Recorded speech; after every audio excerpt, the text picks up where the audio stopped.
তো দেখো গাইস, আজ যখন আমি বাইরে বেরোচ্ছিলাম তখন দেখতে পেলাম বৃষ্টি পড়ছে, তাই আমি চলে গেলাম আমার সিক্রেট রুমে। তোমাদের দেখাবো আজ আমার সিক্রেট রুম।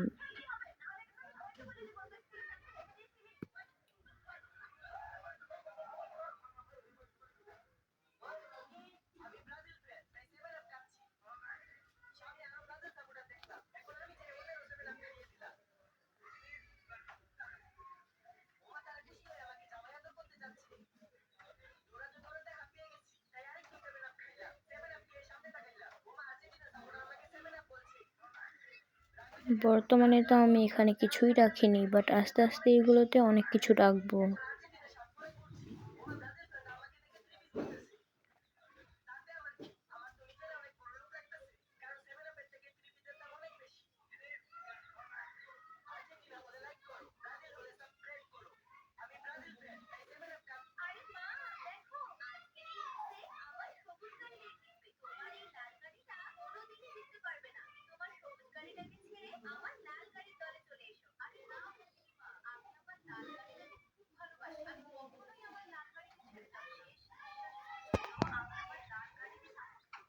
এখন আমি আমার ছোট্ট সিক্রেট রুম বানানো রেডি করে দিয়েছি, আর তোমাদের আমি দেখাবো। তোমরা চাইলেও এমন ছোট্ট সিক্রেট রুম বানাতে পারো।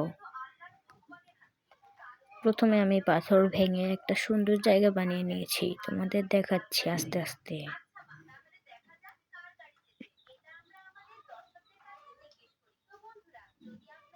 তো দেখো, আমি কিন্তু জায়গাটা বানিয়ে নিয়েছি, তোমরা এমন করে বানাতে পারো। এবার আমি জায়গাটা সাজাবো।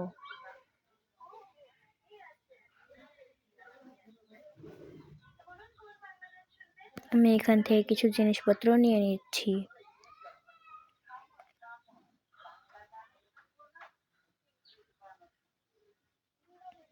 প্রথমে আমি এখানে ল্যাডার লাগিয়ে নিলাম, যেন আমি ওঠানামা করতে পারি।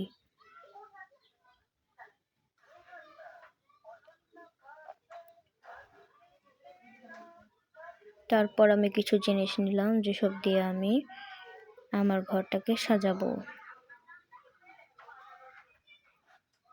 দেখতে থাকো তোমরা, আমি যেভাবে সাজাচ্ছি তোমরা চাইলে এইভাবে সাজাতে পারো।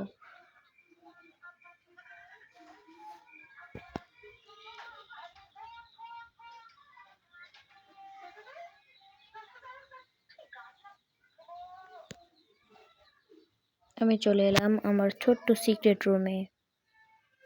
এবার রুমটাকে আমি সাজাবো। প্রথমে আমি কিছু বুকশেলফ লাগালাম, এরপর উপরে ল্যাম্প লাগিয়ে দিলাম।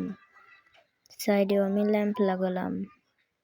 এখানে একটা চেস্ট রাখবো, যেখানে আমি সিক্রেট জিনিসপত্র রাখতে পারবো, আর এটাকে সুন্দর মতো ঢেকে দিলাম।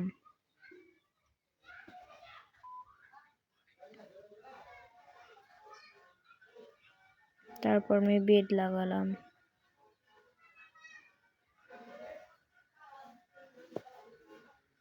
এখানে একটা বুক স্ট্যান্ড রাখলাম, আর এখানে আমি একটা বুক রাখলাম, যেখানে আমি লিখতে পারবো।